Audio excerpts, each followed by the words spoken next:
여러분은 부모님을 어떻게 호칭하시곤 하십니까?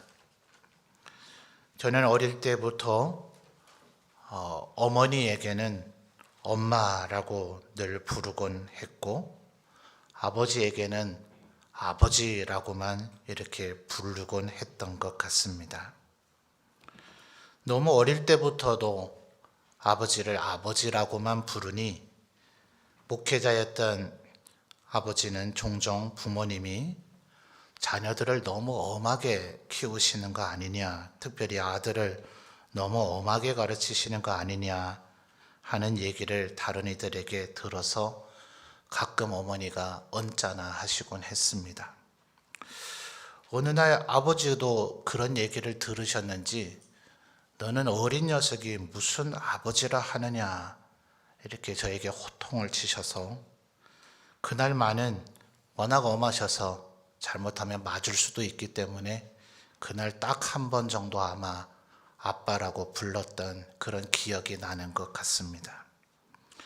그러나 반면 어머니에게는 돌아가시는 그 순간까지, 마지막 요양병원이 기독병원이었기 때문에 그곳에서 종사하는 의료진들도 다 기독교인이고 제가 목사인 것도 다 아는데, 저는 마지막 순간까지도 어머니에게는 엄마라고만 불려지지 어머니라고는 좀처럼 입에서 나오지를 않더라고요. 이렇게 여러분에게 제 모친에 대해서 설명을 할 때는 어머니라고 표현을 하기는 하지만 직접적으로 어머니를 부를 때는 한 번도 어머니라 부르지 않고 늘 엄마라고만 불렀던 것 같아요. 초등학교 시절에 학교에서 아마 흥부놀부와 관련된 그런 연극을 했을 때가 있었습니다. 우리 교회 다니는 친구들이 교회에서 성탄절이다, 또 여름, 겨울 성경학교 수련회를 통해서 이미 우리는 기본 연극이, 성극이 우리에게는 익숙해져 있잖아요. 그러니 학교의 일반 친구들보다는 달리 제법 연기를 잘 하는지라 아마 교회 다니는 친구들이 대부분 주연, 조연을 맡곤 했던 것 같아요. 저도 흥부의 여러 자녀들 중에 꽤나 대사가 있는 배역을 맡게 됐었는데, 생전 처음 보는 아주머니에게 엄마라고 부르라는 거예요. 그분에게 엄마라고 부르려고 하니까 왠지 제 어머니에게 배신을 하는 것 같아서 끝내 그 말을 죽어도 못하겠더라고요. 그래서 배역이 바뀌어버렸습니다. 그럴 정도로 제게는 엄마는 돌아가실 때까지 엄마였고, 아버지는 끝내 아버지라 불렀지 아빠라고 부르지를 못했어요. 왜 그랬을까? 두 분이 누가 더 저를 사랑하셨는가? 저도 참 가늠하기 어렵습니다. 근데 아마도 아버지가 나를 사랑하셨다 하는 그 느낌보다는 아버지가 너무나 엄격하고 어려운 분이셨기 때문에 차마 아버지에게는 아빠라 부르지를 못하지 않았나, 그런 생각을 해보곤 합니다. 제게는 아들 3명이 있어서 이제는 둘째도 군 복무 중에 있으니 제법 다 클 만큼 컸습니다. 어쩌면 우리의 통념의 생각 속에서는 이제는 아버지라 부를 법한 나이도 된 것 같지만, 저는 고맙게도 새 아이다 아직은 저를 아빠라고 부릅니다. 혹시 어르신들이 들으시면 그렇게 가르치면 안 된다 하시려는지 모르지만 저는 오히려 계속해서 아빠라 불러줬으면 좋겠습니다. 나중에 천국에서 아버지를 다시 만나게 되면 그때는 꼭 아빠라고 불러드리고 싶어요. 오늘 우리가 읽은 본문의 6절 말씀을 보시면 바울 사도는 우리에게 말해주기를 우리가 이제 하나님을 아빠, 아버지라 부르게 되었다, 이렇게 이야기를 합니다. 예전 개역 성경에는 아바라고 표기가 되어져 있었어요. 그런데 기이하게도 이 말은 아람어입니다. 구약의 히브리어를 포함한 중근동 이스라엘 사람뿐 아니라 그 지역 일대의 여러 사람들, 여러 종족이 사용하는 그 언어권을 아람어권이라고 얘기합니다. 신약 시대가 됐을 때 이스라엘 사람들의 표준어는 이미 헬라어였어요. 그들 대부분은 살기 위해서는 헬라어를 사용할 수밖에 없었습니다. 혹은 로마, 라틴어 말이죠. 오죽하면 바벨론 패망 이후에 히브리어를 잊어버린 유대인들이 너무나 많았기 때문에 어쩌면 그들은 마음에는 꽤나 거부감이 있었겠지만 실질적으로 이스라엘 백성들에게 하나님의 말씀을 읽고 가르쳐야만 되기 때문에 구약 성경을 헬라어로 번역하는 일을 감행했습니다. 그것이 애굽에서 번역이 된 소위 70인이 72인이지만 끝에 2명은 흔히 제거해버리고 흔히 70인역, 그래서 셉투아진트라 불려지는 최초의 성경 번역본인 구약 히브리어의 헬라어 성경이 출현합니다. 그러니 이스라엘 사람이 유대인이든 유대파, 히브리파 유대인, 우리가 사도행전에서 그렇게 부르잖아요. 헬라파 유대인이든 이방인이든 주된 언어는 헬라어였기 때문에 신약 성경은 히브리어로 기록되지 않고 헬라어로 기록이 되었습니다. 근데 여러분, 우리나라의 교포들도 해외에 엄청 많잖아요. 그분들을 한번 잘 생각해 보세요. 1.5세를 지나 2세, 3세가 된 이들은 대부분 우리말을 못하는 교포들도 많이 있습니다. 근데 그들이 몇 개의 단어들은 기억하곤 하죠. 사회생활, 학교생활, 직장생활을 할 때 사용하는 단어가 아니라 가정에서 사용하는 단어들, 주로 가족에 대한 호칭들의 원래 말들은 대부분 기억하기 마련이죠. 바로 지금 아바라고 번역되어 있었던 이것이 헬라어 입장에서 볼 때는 일종의 외래어입니다. 아람어 혹은 히브리어에서 아바라고 불려지던 그것을 헬라말로 그대로 발음을 옮겨서 표기한 겁니다. 유대인들을 위해서. 우리들이 비록 지금 히브리 말은 다 까먹어버리고 사용 못하고 그래서 사회생활에서는 헬라어 혹은 로마어를 사용하지만 우리는 우리 아버지를 아바라 부르지 않았더냐. 그 아바라고 하는 단어가 기이하게도 우리 한국 사람이 사용하는 아빠라고 하는 단어와 발음도 거의 흡사하고 의미가 거의 같기 때문에 자, 6절 말씀을 다시 보시면 아빠, 그 다음 뭐라 그러죠? 아버지라고 여기는 번역을 하고 있죠. 이 단어의 헬라어 발음은 파테르라고 하는 단어입니다.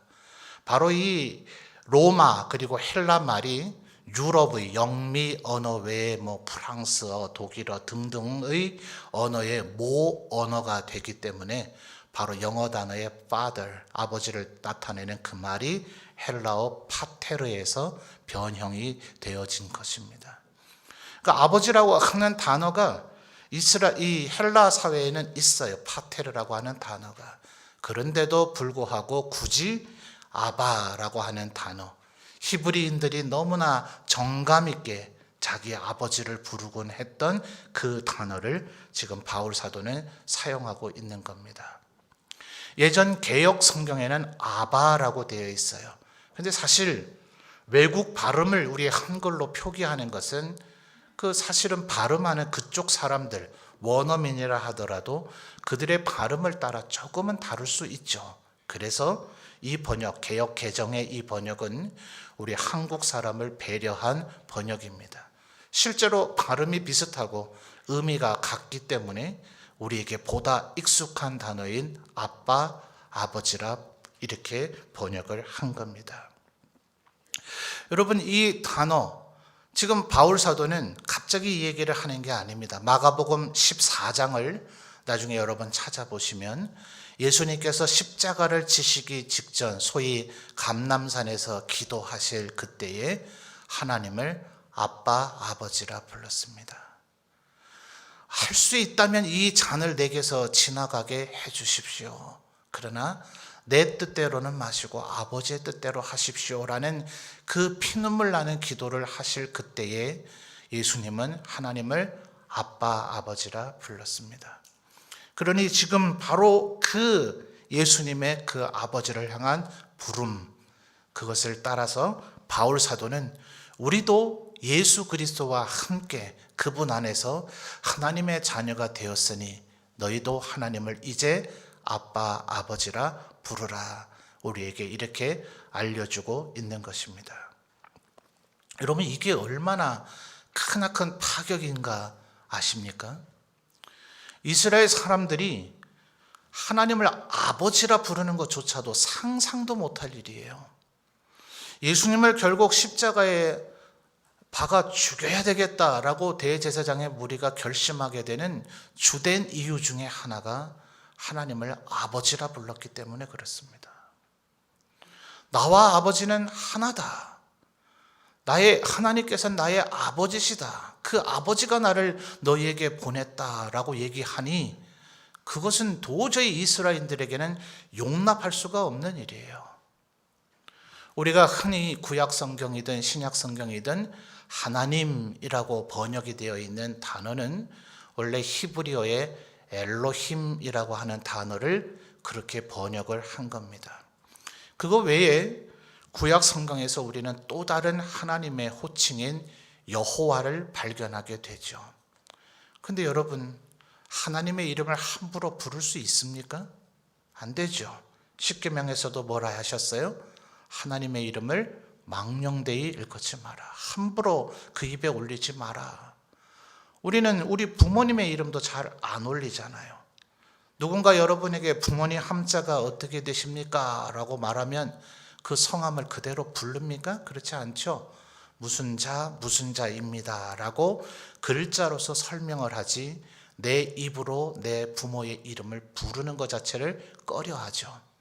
요즘은 잘 쓰지 않습니다만 조선시대까지만 하더라도 내 부모뿐 아니라 다른 이의 이름을 부르는 것 자체가 조금은 결례가 될 수 있기 때문에 그 사람을 부르는 호칭을 뭐라 합니까? 불호해서 호라 그러죠. 그러니까 유성룡 대감 이렇게 부르지 않고 서예 대감이 이런 식으로 표현을 함으로써 그를 지칭하죠. 이름은 이렇게 이스라엘뿐 아니라 우리나라에서도 선뜻 부르기를 조심스러워하는 것이 이름이었어요. 그러니 흔히 우리가 여호와라 이렇게 번역이 되어 있는 그 하나님의 이름은 모세가 하나님께 그 이름을 여쭈었을 때 기원이 됩니다.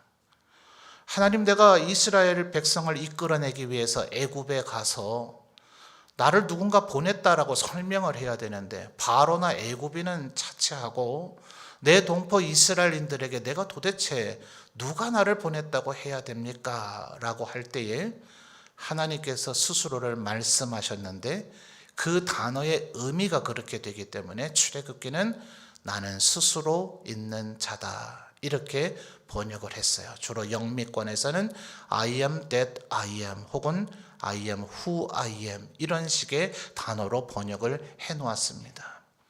그런데 도대체 하나님께서 말씀하신 그 의미, 하나님의 이름이라고 알려주신 그 글자는 히브리어의 4글자예요. 근데 도대체 이걸 어떻게 읽어야 되는가? 왜냐하면 그 말을 계속해서 누군가 읽어냈다면 그러면 이스라엘 사람들이 이 글자는 이렇게 읽는 거야 라는 것을 알았을 텐데 히브리 사람들은 모음을 불필요하게 생각했어요. 우리나라 말도 마찬가지입니다. 세종대왕이 자음과 모음을 만드시긴 했지만 조금 익숙하지 않아 불편할 수는 있겠으나 이론적으로는 우리에게 모음이 없어도 그 글자 자음만 적어놔도 그것을 읽는 용법이 우리에게 입에서 입으로 계속 전달되면 우리도 못할 일은 아닙니다. 근데 문제는 바벨론 포로 이후에 완전히 히브리 말을 읽는 방식을 잃어버린 세대가 출현했기 때문에 그들이 익숙하게 읽어내기 위해선 읽는 발음의 방식을 표기해 주기 위한 모음이 필요해서 그 뒤에 모음을 만들어서 찍어줬어요. 근데 문제는 그 이전부터 있었습니다. 도무지 십계명도 있다 보니 하나님의 이름을 누가 감히 읽을 수 있으랴. 하나님의 이름이 존칭이 나타나면 그때에는 붓을 다시 빨아서 물에 깨끗이 씻어서 다시 잉크를 찍어서 글자를 쓰기도 했을 정도라고 할 정도니 누가 감히 그 이름을 함부로 읽어댈 수가 있었겠습니까? 그러니까 성경을 읽으면서도 여호와라고 우리가 익숙하게 알려있는 그 글자가 나타나면 이스라엘인들은 읽지 아니하고 주님이라고 하는 뜻인 아도나이라고 그 글자를 대신 읽었습니다. 세월이 지나고 나서 도무지 이 글자를 어떻게 읽어야 되는가, 모음이 애초부터 있었다면 익숙하게 읽어냈겠지만 자음밖에 없었는지라 이 글자를 조상들은 어떻게 발음했는가가 정확하지는 않았어요. 그나마 반쯤 다행인 것은 그 네 글자의 두 글자가 영어로 하면 J나 Y라고 하는 글자가 약간의 모음적 기능을 갖고 있죠. 그래서 여러분 혹시 학교 다니던 시절 영문법 시간에 반자음, 반모음이라 하는 표현을 들었던 기억이 나십니까? 영어의 J와 Y가 그런 기능을 하는 것처럼 하나님의 이름을 나타내는 이 네 글자 중에 두 글자가 그런 기능을 합니다.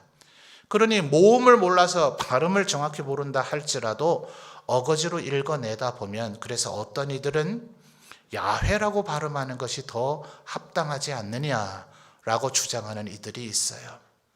우리는 안전하게 그 네 글자에다가 아도나이라고 불렸던 그 글자의 모음, 아도나이의 모음을 찍으니까 정확하게 여호와라고 발음하게 되는 겁니다. 그래서 우리 교단을 비롯한 주류 교단들은 하나님의 그 이름을 표현한 글자를 여호와, 그래서 여호와 하나님이라고 구약 성경들은 표기가 되어 있으나 아직 일단의 교단들은 그 하나님의 이름을 야훼라 그렇게 부르고 발음하는 이들도 있습니다. 자, 하나님의 이름을 부른다는 것조차가 이스라엘인들이 얼마나 두려워하고 꺼려했는가 충분히 이해가 되시죠. 하나님을 그렇게 부르지조차를 못했는데 예수님 뭐라 하셨다고요? 하나님을 아버지라 부르셨다. 그러니 한 발짝 물러나 생각을 해보면 유대인의 지도자들이 그 일로 인해서 그토록 분노하는 것이 일견 좀 타당하지 않습니까? 왜냐하면 그들은 예수께서 하나님의 아들 되시고 하나님의 그 근본 본체시라는 걸 알지 못했으니까요. 그런데 예수님께서는 이제 뭐라고 얘기하셔요? 아버지 정도가 아니다.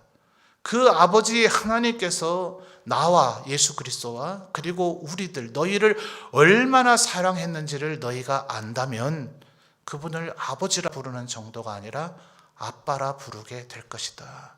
그래서 그분은 친히 우리에게 본으로 하나님을 아빠, 아버지라 부르셨고 바울 사도는 그 예수님의 뜻을 계승해서 로마서에서도 그리고 이곳 갈라디아서에도 하나님을 이제 우리가 아빠, 아버지라 부르게 되었다.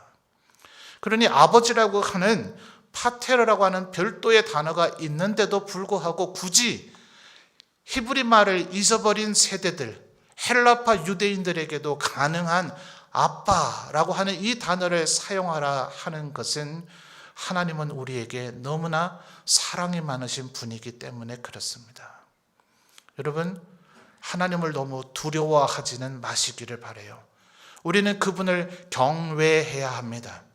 하나님께서 그분 자체가 예수 그리스도께서 육신의 몸을 입으시고 성육신하셔서 우리 대신 죽으시기까지 우리를 너무나 사랑하셨기 때문에 하나님이 우리를 사랑하시지만 그분은 크고 두려우신 분, 천하 만물을 창조하시고 그것을 멸하실 수도 있는 분이기에 우리가 그분을 함부로 만홀히 대하면 안 됩니다. 그러므로 우리가 그분을 경외해야 하지만 그분의 우리를 향한 그 마음의 감정은 사랑이 두려움과 경외해야 하는 마음보다 월등히 큰 줄 믿습니다.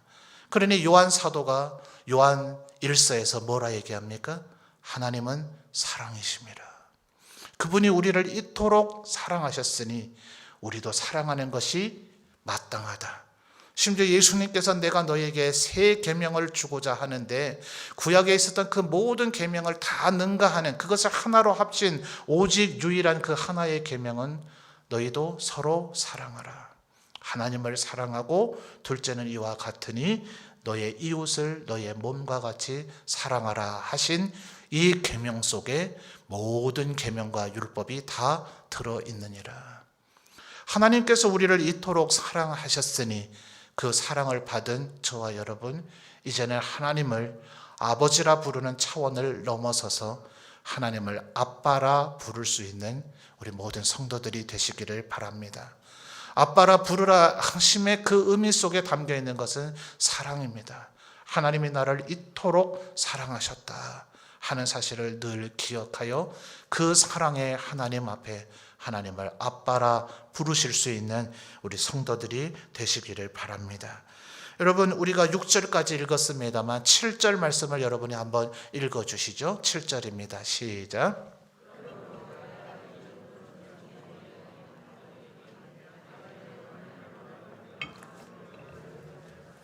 아멘.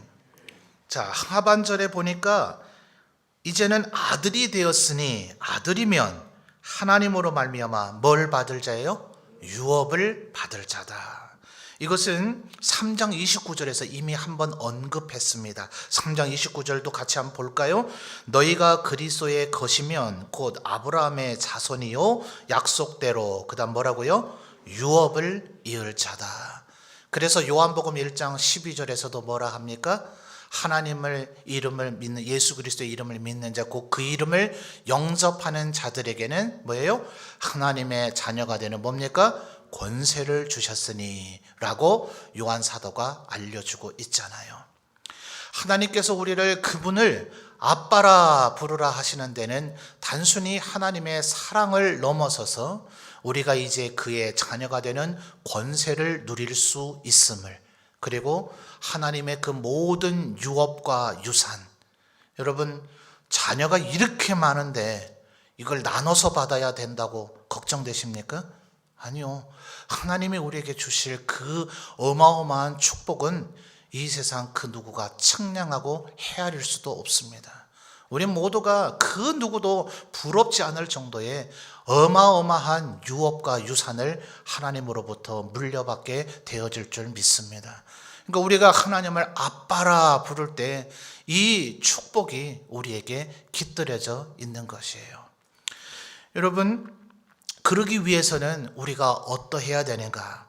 3장 26절과 27절로 한번 거슬러 가 보겠습니다. 자, 3장 26절, 27절을 여러분이 한번 읽어봐 주실까요? 시작.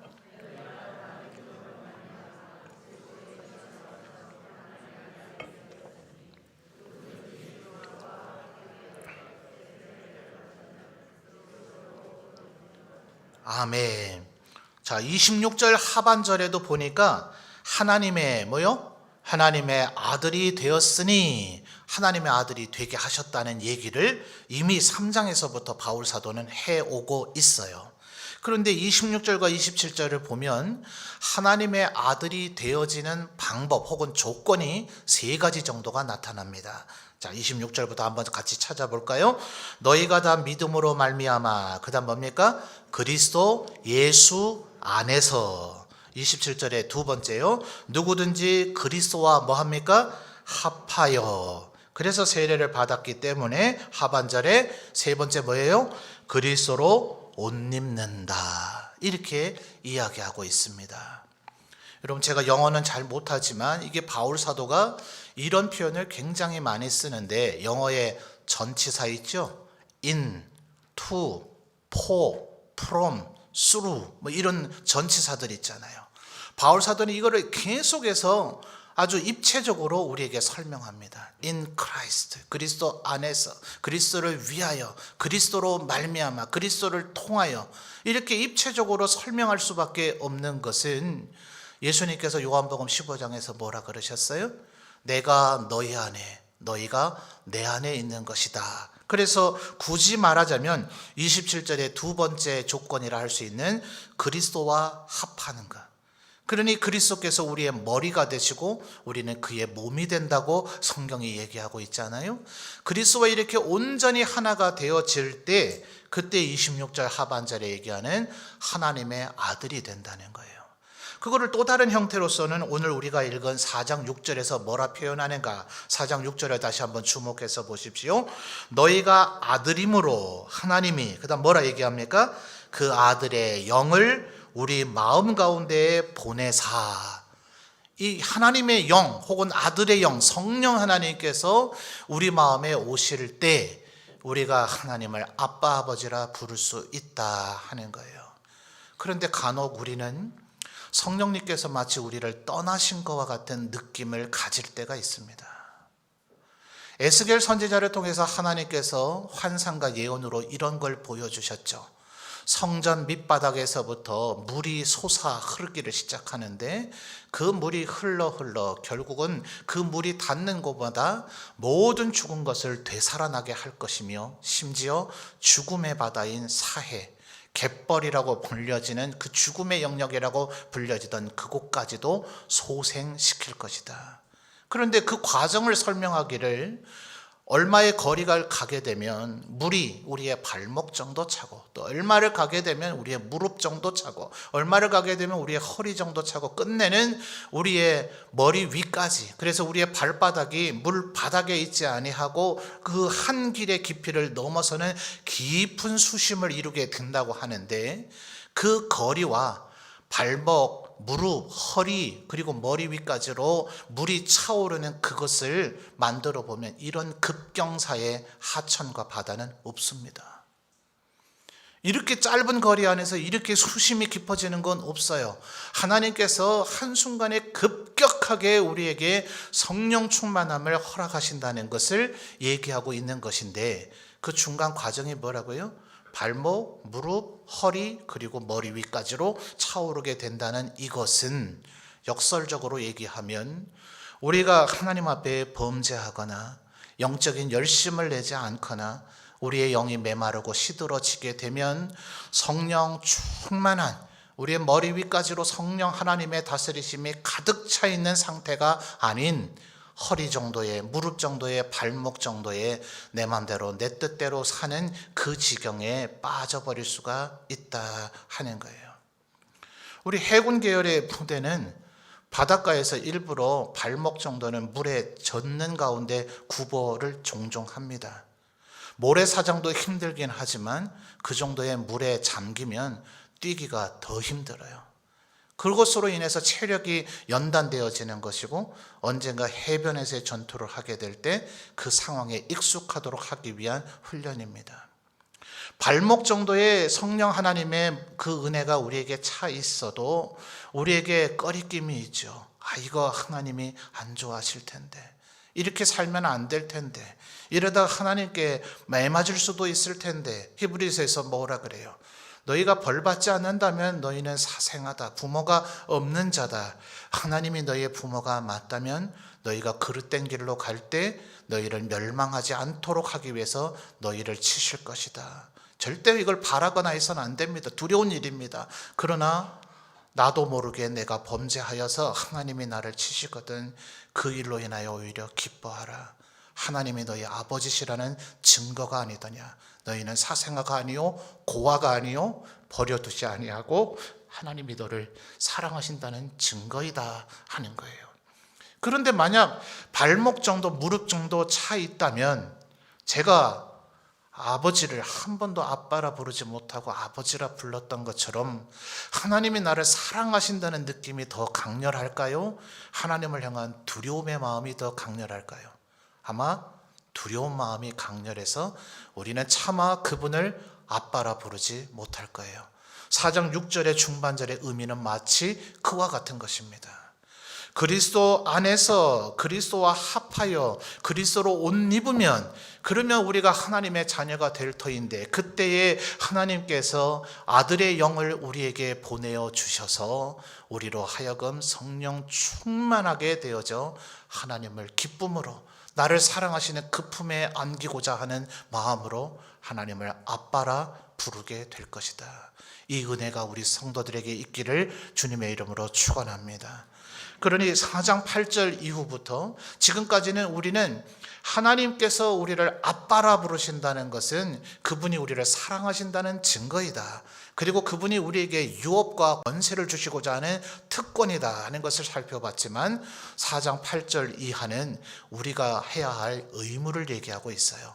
다소 절들이 좀 길고 여러 얘기가 나오기 때문에 일일이 찾아 설명하기는 어렵고 제가 개념만 정리하겠습니다. 4장 8절 이하를 보면 종노릇이라고 하는 단어가 많이 나옵니다. 우리는 과거에 죄의 종노릇 하던 존재였다. 기껏해야 율법을 지키고자 해봐야 4장 9절에 약하고 천박한 초등 학문인 그 율법의 종노릇하는 존재밖에 되지 못했다. 너희가 또다시 죄의 종노릇 내지는 율법의 종노릇을 하려느냐. 이제는 하나님의 자녀가 되었으니 하나님의 자녀인 그 영광과 권세와 은혜와 축복과 그 사랑을 누리는 자가 되라는 거예요. 그러니 이제는 뭐 해야 돼요? 하나님의 자녀가 됐으니 더 이상 종처럼 굴지 말고 하나님의 자녀답게 살아서 하나님의 이름, 그 아버지의 이름, 나의 아버지의 이름이 영광을 받으시도록 해야 되는 의무가 우리에게 있다는 거예요. 그런데 이 얘기가 여러분, 하나님께서 여러분을 아빠라 부르라고 하십니다. 하나님이 여러분을 사랑하셨기 때문입니다. 하나님이 우리에게 유업과 권세를 주시려고 하시기 때문입니다. 그러므로 우리는 하나님 앞에 늘 아빠라 부르며 그의 이름에 영광을 돌립시다 라는 얘기를 제가 여러분에게 한다고 해서 이게 그렇게 쉽게 이루어질 일입니까? 그렇지 않죠. 바울 사도는 당대의 학자입니다. 대학자입니다. 바울 사도가 설명을 더 잘하겠어요? 저같이 어리석은 자가 설명을 잘하겠어요? 바울 사도가 훨씬 더 설명을 잘할 터인데도 불구하고 바울 사도는 11절, 4장 11절을 보실까요? 같이 한번 여러분 읽어주십시오. 시작. 아멘. 여러분, 바울의 선교 여행을 기억하십니까? 이 범갈라디아 지역이라고 할 루스도라와 이고니온에서 디모데를 발견하고 그를 제자를 삼았습니다. 2차 선교 여행에도 그는 루스도라 북방에 있는 본도 지역을 포함한 북방 갈라디아 지역을 가고자 했습니다. 그런데 성령께서 그에게 바다를 건너라, 데살로니가 빌립보로 가라고 유럽 선교를 명하셨습니다. 사도행전을 꼼꼼히 보시면 그가 2차 선교 여행을 마치고 안디옥과 예루살렘 가서 보고를 한 후 내가 1차 선교 여행에서 돌아봤던 이고니와 루스드라 지역을 돌아보고 싶다 해서 그 지역을 다시 돌아봅니다. 누가는 그 부분을 상세하고 기록하지 않았지만 그래서 어떤 성경학자들은 그때의 바울 사도가 그토록 마음에 소원했던 이 범갈라디아 지역, 북방의 본도 지역을 돌아본 것으로 보인다라고 이야기하는 신학자들이 있습니다. 바울 사도는 혈통적으로는 유대인이라서 늘 유대인을 동족으로 생각했지만 오늘날의 터키의 영토의 제남단에 해당되는 길리기아의 다소가 바울의 출생지로서의 고향이죠. 그는 어떤 면에서 오늘날의 터키 갈라디아인이라 불려도 무방할 것이에요. 그러니 그가 갈라디아인들을 얼마나 사랑했는가 하는 것을 성경은 우리가 잘 알 수 있습니다. 요한계시록에 온 지중해 로마 지역에 대표하는 교회 7교회 나오죠. 어디예요? 소아시아. 바로 이 터키 갈라디아 지역의 오늘날 우리가 갈라디아라 부르는 그때의 속주로서 갈라디아도 있지만 지금 말씀드린 이고니온, 루스드라, 또 본도, 소아시아 이 모든 지역이 오늘날의 큰 틀에서는 갈라디아라 부를 만한 얘기이고 이 갈라디아서는 바로 그들을 향한 편지인 거예요. 그러니 이 갈라디아인들을 향한 바울 사도의 사랑과 그들을 향한 마음씀이 얼마나 컸는가를 우리는 충분히 알 수가 있을 거예요. 그런데 11절에 뭐라 얘기했다고요? 내가 너희를 위하여 수고한 것이 헛될까 봐 두렵다. 주님을 두려워하지 마라. 하나님을 두려워하거나 너무 어려워하지 마라. 그분은 분명히 두렵고 어려우신 분이 맞지만 그분은 우리를 사랑하셔서 우리가 그분을 아빠라 부르기를 원한다.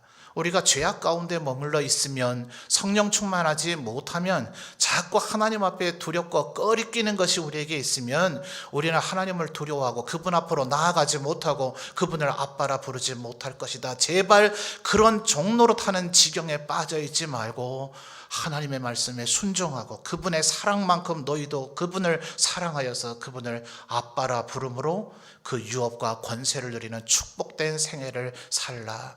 이것이 바울 사도가 우리에게 알려주는 하나님의 말씀입니다. 사랑하는 성도 여러분, 여러분이 하나님을 두려워하지 말고 자신의 몸을 내어줘 우리 대신 죽기까지 우리를 사랑하신 그분을 그 사랑 안에서 아빠라 부르실 수 있는 우리 모든 성도들이 되시기를 바랍니다. 그러기 위해서 더 기도하셔야 돼요. 더 성령 충만하셔야 돼요. 그래야 우리가 하나님의 사랑을 온 마음으로 온 심령으로 느끼며 나의 아빠, 나의 아버지 하나님을 그렇게 친근하게 부르며 그분의 품에 안길 수 있을 줄 믿습니다. 그러므로 사랑하는 성도 여러분, 더욱더 기도에 힘쓰십시오. 그리고 말씀을 읽으며 그분의 사랑을 느끼십시오. 그래야 우리가 그분을 사랑하는 마음으로, 그윽한 마음으로 아빠라 부를 수 있을 것입니다. 여러분, 하나님 못지않게 하나님께서 우리를 이 세상에 태어나도록 하기 위하여 우리를 사랑해 주신 육신의 부모님이 계십니다. 그분들에게도 더욱더 사랑하고 효도함으로 십계명에서 우리에게 약속하신 그 약속의 축복을 받아 누리는 우리 모든 성도들이 되시기를 바랍니다.